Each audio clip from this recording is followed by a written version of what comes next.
Hiyo mara ya kwanza wakati mfumo huu unatambulishwa.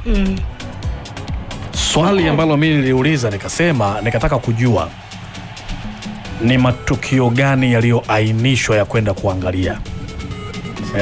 Kwa sababu yapo matukio mengi sana, lakini ni matukio gani yaliyoainishwa kwenda kuyaangalia.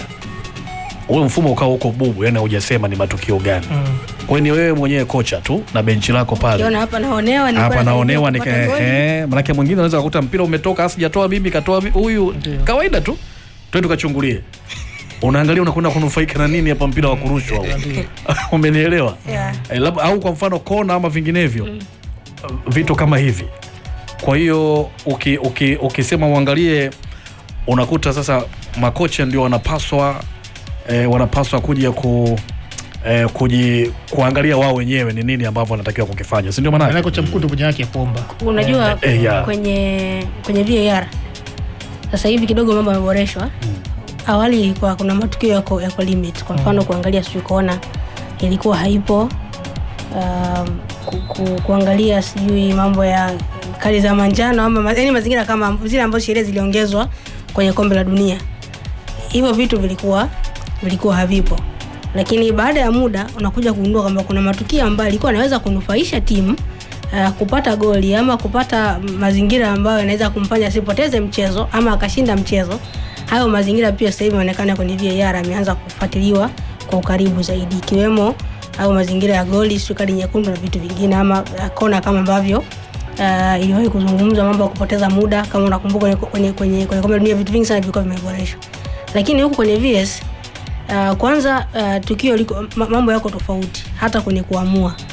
Kwamba VAR inakuwa ina set ya waamuzi ambao wako kwenye chumba cha VAR ambao wanahisi wanakuwa watatu mpaka wanne, kitu kama hicho, kama kumbukumbu zangu ziko sawa. Wale waamuzi kule ndio ambao wanamuita muamuzi kwamba njoo uangalie hapo, tunahisi kama kuna kadi nyekundu, njoo angalia hapo, tunahisi kama hilo ni goli ama sio goli, kuna madhambi yalitokea hapo, au kabla goli kufungwa kuna madhambi yalitokea sehemu. Lakini kwenye VS kinachotokea ni kwamba muamuzi anayeomba kureview kwanza sio seti ya waamuzi.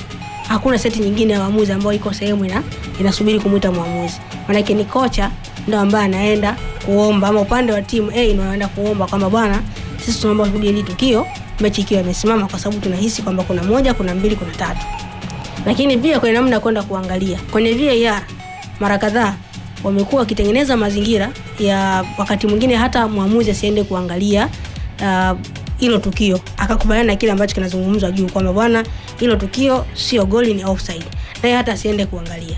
Lakini muamuzi mwingine anasema hata kama mnasema naomba nije kuona na mimi nijiridhisha ambacho mnakizungumza. Kwenye hayo mazingira ndiko ambako inakuja sasa muamuzi anaenda kwenye kile video support ambacho kiko pale, anaangalia kwa maana kwenye ile screen. Baada ya hapo anakuja kufanya maamuzi kwamba kweli ilikuwa hiyo offside ama ilikuwa madhambi ama inastahili pengine kuwa kadi nyekundu. Wakati huo kule juu amesha view kwenye engo mbalimbali, na akija yeye anamrejeshia kazi kwamba angalia engo hii, angalia engo hii, angalia engo hii, afanya hayo maamuzi yako. Na mazungumzo yaendelea baina ya muamuzi ambaye yuko pale kwenye ile screen na waamuzi ambao wapo kwa chumba cha VAR. Lakini huko kwenye VS story iko tofauti kidogo, kwamba tunaiona ile screen iko pale, review na kila kitu kinafanyika pale, kwamba hakuna muamuzi mwingine zaidi ya wale ambao tunaona pale, kwa maana muamuzi wa kati na muamuzi wake msaidizi ambaye yuko pale amebaki. Ukiondoa wale waamuzi, muamuzi wake wa akiba, sababu waamuzi msaidizi ni wale ambao wanakuwa line 1 na line 2 ambao tumezoea kuwaita hivyo, kwa maana ya muamuzi upande wa kushoto na muamuzi upande wa kulia.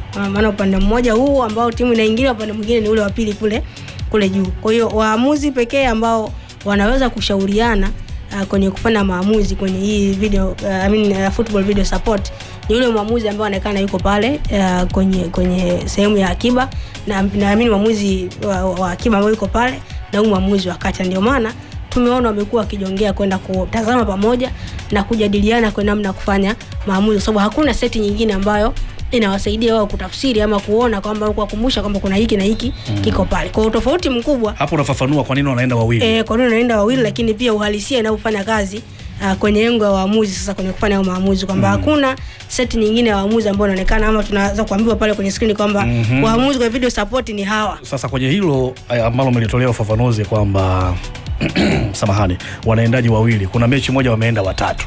Sahihi pia. Kwa sababu hakuna kama wameenda watatu. Kwa sababu kule juu kwenye VAR wako waamuzi watatu mpaka wanne. Subiri kwanza, ndivyo inasema hivyo, utaratibu unasema hivyo.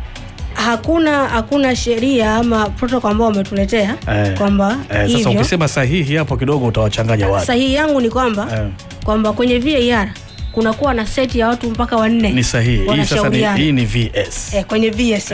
Ndio hoja yangu ni kwamba hakuna yule ambaye yuko pale kumwambia mwamuzi kwamba wanatakiwa waende wangapi kuangalia. Hapo sasa ni swali lingine. Sasa ukisema kwamba pia ni sawa, ndo hapo kidogo mimi naiona ni sawa kwa sababu moja tu. Kwa sababu ile ina watu inawaambia ina watu wengi. FM kutoka Tabata, Dar es Salaam.